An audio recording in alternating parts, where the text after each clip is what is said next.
Welcome back to the Egyptian History Podcast, episode 38, Burial Rites, in which Nub-kau-Re Amenemhat II expands on the achievements of his father. This episode is brought to you by Mr. Merv Williamson of Queensland, Australia, whose son Peter contacted me as I was writing the episode. Merv is 80 years old and has enjoyed a lifelong fascination with the history of ancient Egypt. Today, Merv is without his sight, but is able to continue learning thanks to podcasts, and Peter tells me the two enjoy the Egyptian History Podcast as a shared experience. Merv, I hope you are enjoying the ongoing tale of the 12th dynasty, and thank you for listening to the Egyptian History Podcast. May you enjoy life, prosperity, and health for eternity.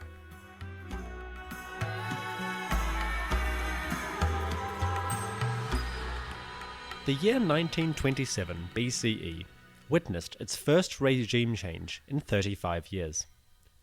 Nub-kau-Re Senuseret I had passed into the west during the season of the inundation, leaving the throne to his son Amenemhat II.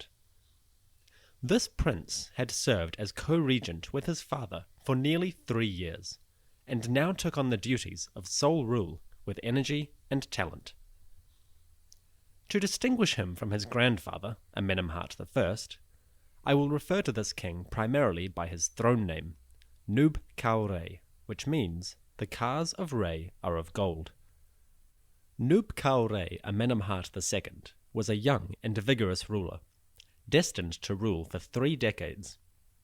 In this sense, he continued the 12th dynasty's run of good luck, as generation after generation of rulers had proved to be capable, effective, and long-lived. The stability of this period was a blessing for the time, and it would pay dividends in the wealth and legacy of the 12th dynasty's burial monuments. One of Nub-kau-Re's first acts was to bury his father in time-honored tradition. Senuseret's pyramid at Al-Lisht was completed, but it was now time to institute the posthumous funerary cult of the king, which would sustain his ka in the afterlife and permit him to rule eternally as Osiris. Nub-kau-Re made several donations to his father's cult early on, including 2 statues of the late king, one of himself, and various items of cult equipment. These would have included the ritual adze used to open the mouth of the king's statue, as well as incense burners and clothing for Senuseret's divine image. Nub-kau-Re also donated a land estate, the produce of which would be sent to the temple to sustain the priests serving in Senuseret's cult. The records of these donations were discovered in the late 1970s on a block of red granite in the region of ancient Memphis. The block itself contains a royal annal covering approximately 2 years of Nub-kau-Re's reign, making it an incredibly valuable resource for the period. Among the major achievements recorded in these annals were a series of expeditions, both military and exploitative, to the coast of Lebanon and Syria. Flotillas of ships sailed from Memphis to the coast of the Levant, in order to acquire valuable resources and subjugate local communities that tried to resist. I will cover these events in more detail next episode, but the expeditions will have relevance later in this tale. So remember this little teaser, because Nub-kau-Re's expeditions to the Levant would leave a legacy in surprising ways, and over a surprising length of time. The royal annals do not survive in their full form, but what remain give us a glimpse of the proper burial of a king's predecessor and the wealth that would be given to his cult. Statues of the deceased and the living king were placed in the temple to innovate Senuseret's ka, while the land donations ensured a perpetual supply of sustenance and wealth. This information is complemented beautifully by discoveries made in the pyramid complex of Nub-kau-Re himself. His pyramid is at Dashur, just east of the bent pyramid of Sneferu, and it is a crumbling ruin today, but its importance is far greater than you would expect of such a dilapidated monument. In 1894 and 1895, a French geologist and archaeologist named Jacques de Morgan was working in the Royal Cemetery of Dashur, in the general region of Nub-kau-Re's pyramid. In 2 seasons of work, de Morgan made a spectacular discovery: the intact burials of Nub-kau-Re's daughters, Princess Ita and Queen Knumet, the latter of whom had become wife of Senuseret II after Nub-kau-Re. De Morgan recorded the discovery of Queen Knumet's burial thus, quote, "Like Princess Ita's mummy, Princess Knumet's head rested on a round circle of beaten earth. At the neck was a collar formed of gold beads and various signs in gold, encrusted with stones of carnelian, emerald, and lapis lazuli. The 2 ends of the jewel were formed by falcon heads of solid gold, encrusted with lapis lazuli and carnelian. Each of the arms was ornamented with 3 bracelets. 2, placed near the wrists, were supplied with closures carrying the Ankh sign, inlaid with lapis lazuli. The funeral furnishings of this mummy were very resplendent." End quote. The question you may be asking yourself is, how did such a rich burial survive, given that almost every other Egyptian pyramid was robbed long ago? In a public lecture delivered on a Thursday evening in 1899 to the American Numismatic and Archaeological Society, de Morgan gave his audience the answer. After introducing himself and apologizing for his poor English, which in many ways is better than mine, de Morgan explained the situation. Quote, "Instead of being constructed with a shaft connecting the sepulchre with the outside, these tombs were embedded in a solid mass of masonry, built in a deep ditch made in the ground. The incline leading down to the tomb was filled with tight-fitting blocks, so the whole looked like a solid wall. This unusual mode of construction was unquestionably the cause of their having escaped spoliation.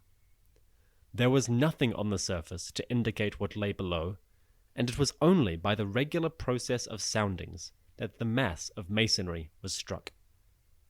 End quote. The secure burials of Princess Ita and Princess Knumet were one of the first intact royal burials ever discovered by Egyptologists. Their beauty and wealth provide a glimpse at the riches that must have been buried with the kings themselves, and the unusually excellent security measures put in place for their tombs seems to have been quite effective at protecting the burials. A similar emphasis on security is found in the pyramid of Nub-kau-Re's successor, Senuseret II, in whose reign Queen Knumet was buried. This preoccupation with security was an excellent one that paid valuable dividends.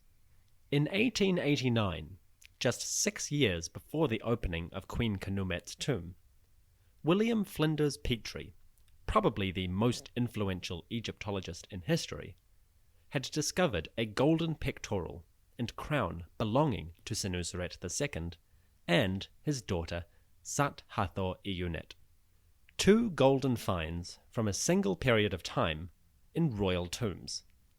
Clearly, something was working well. The burials remained undisturbed compared to their predecessors, and artifacts survived into the modern era.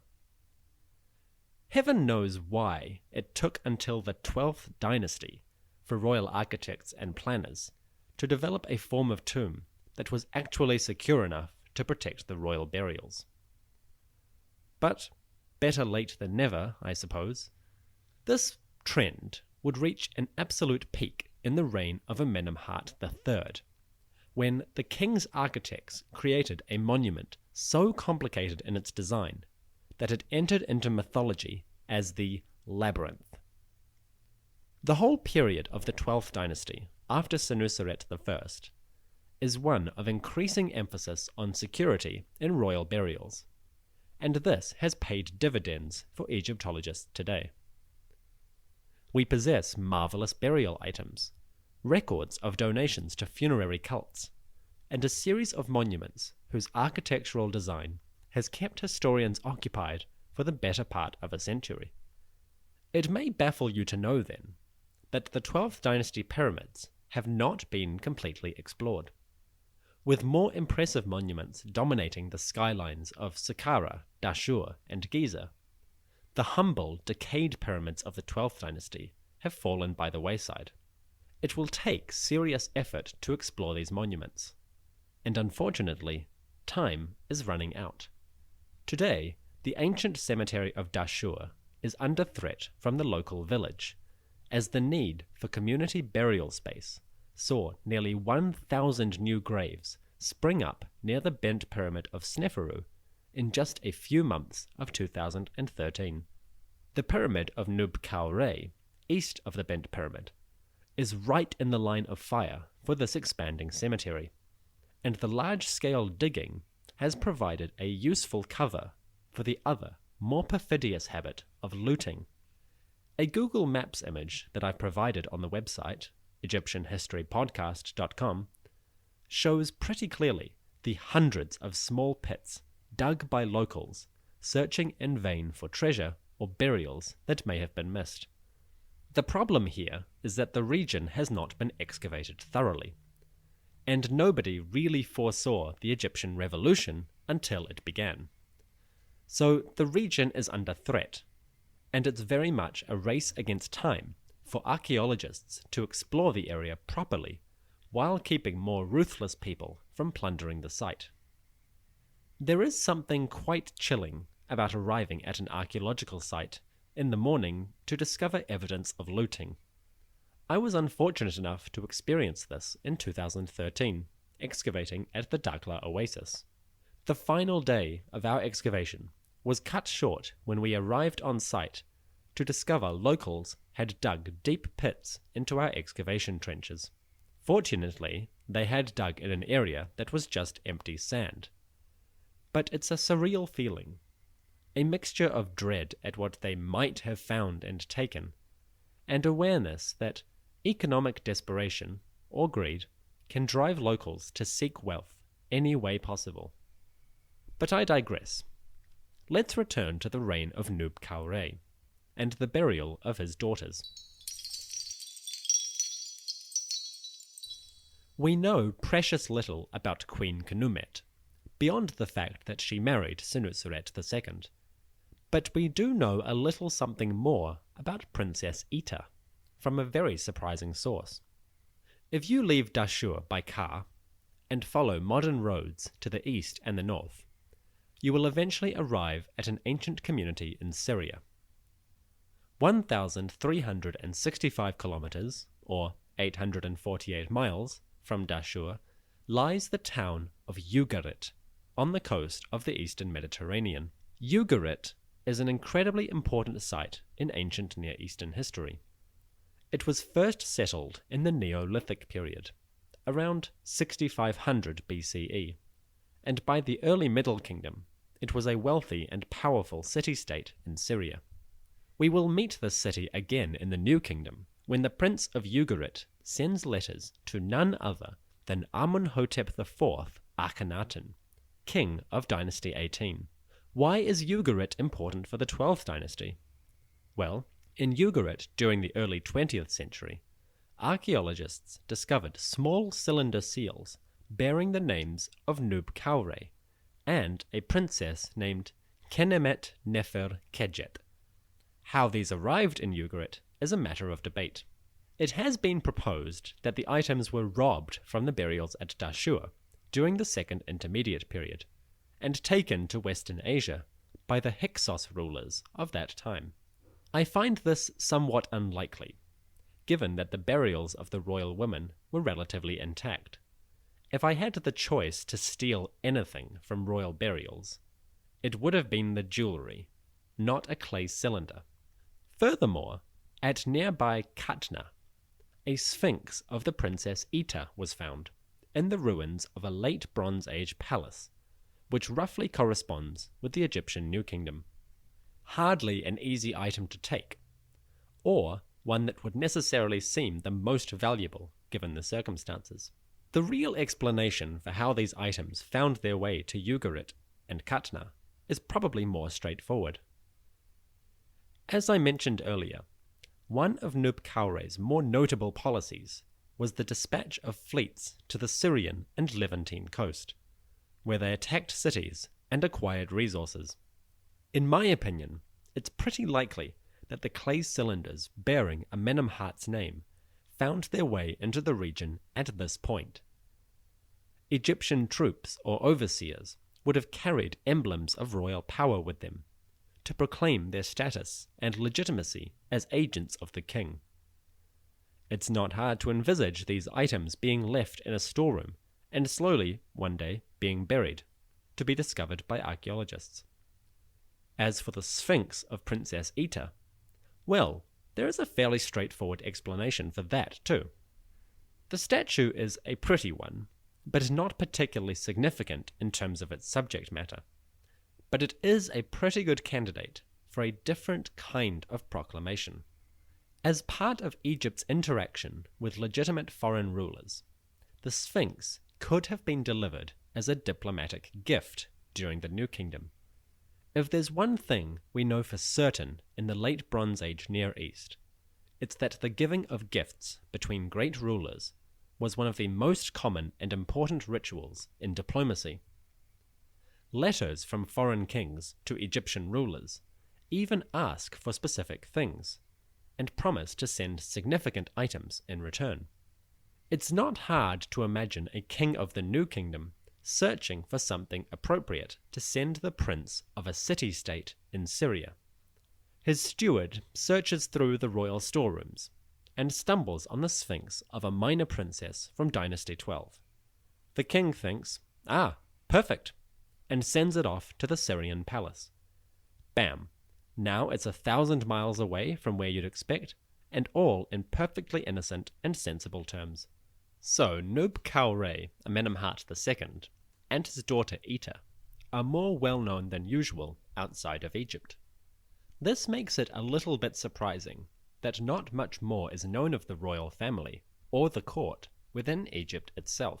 We do know a little something about the administration of the provinces in this period, particularly the relationships between local governors and the king. Thinking back to the reigns of Montuhotep II and Amenemhat I, you may remember that one of the key policies put forth by these kings was the personal oversight of provincial appointments. Choosing governors from among their loyal adherents and servants, they maintained a strong control of the administration of the countryside. By the reign of Nub-kau-Re, however, the practice had slipped just a little bit. A full 2 generations of governors had passed, and some of them had managed to pass their offices on to their children. In effect, the provincial governors were, once again, becoming hereditary.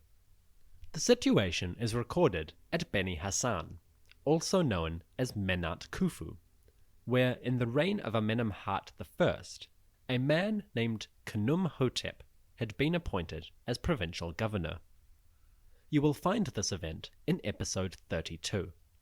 Khnum-hotep had a son named Ameni, who had succeeded to the governorship of this region during the reign of Senuseret I. Now, Ameni's nephew, named Khnum-hotep II, took over the duties of his uncle and grandfather.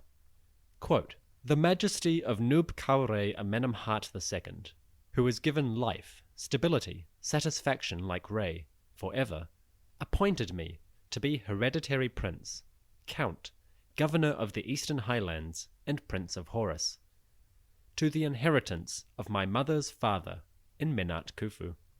He divided the great river along its middle, as was done for the father of my mother, by command which came forth from the mouth of the majesty of Amenemhat I, who was given life, stability, and health like Re forever." End quote.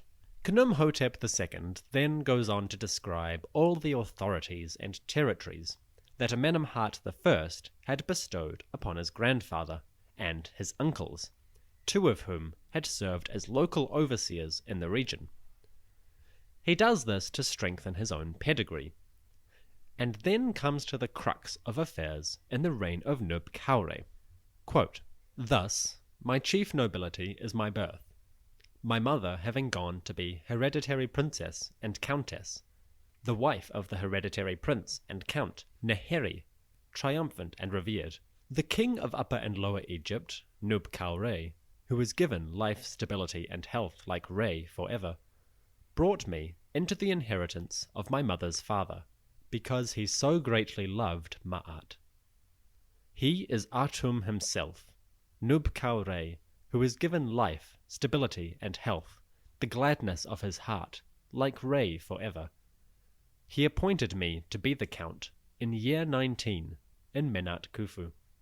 Then I adorned it, and its treasures grew in all things. I perpetuated the name of my father. I adorned the houses of the Kars and the dwelling. I followed my statues to the temple. I devoted for them their offerings, the bread, beer, water, wine, incense, and joints of beef credited to the mortuary priest. I endowed him with fields and peasants. I commanded the mortuary offering of the bread, beer, oxen, and geese at every feast of the necropolis. Greater was the praise at the court than any of any companion. The king exalted me above his nobles. I was placed before those who had been before me. He knew the manner of my tongue and the moderation of my character. I was an honored one with the king. My praise was with his court. My popularity was before his companions. I kept alive the name of my fathers, which I found obliterated upon doorways, making them legible, accurate in reading, not putting one in the place of another. Behold, it is an excellent son who restores the name of the ancestors, Neheri's son, Khnum-hotep, triumphant and revered." End quote. Remember those burial rites and offerings I talked about earlier in the episode? Well, those aren't just rituals for deceased kings, of course. They filter down to every level of Egyptian society, and offerings to the dead seem to have been among the most important rituals in the daily life of average and elite Egyptians. Khnum-hotep II was particularly observant of the rituals necessary to honor his forefathers, and to make offerings at the small shrines in his community. Such observances fueled the spirits of the dead, and preserved their existence in the afterlife. For his piety, he could ensure his own sustenance and support when he passed into the afterlife himself, which he did in the reign of Nub-kau-Re's successor, Senusret II.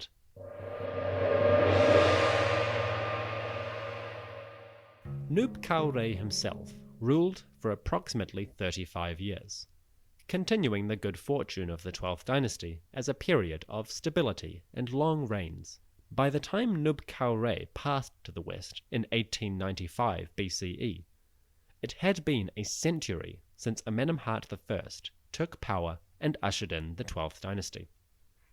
This period is generally regarded by Egyptologists as the high point of the Middle Kingdom, the moment when everything was running smoothly. The country was prosperous, there was no immediate threat to Egypt, and the kings were capable rulers who lived long enough to provide real stability for their government. But we are not done with Nub-kau-Re just yet. Next time, we will jump back in time slightly to explore the king's impressive campaigns and trade missions in the Levant, a small expedition to Punt, and the building program, which may have affected monuments as notable and ancient as the Great Sphinx of Giza.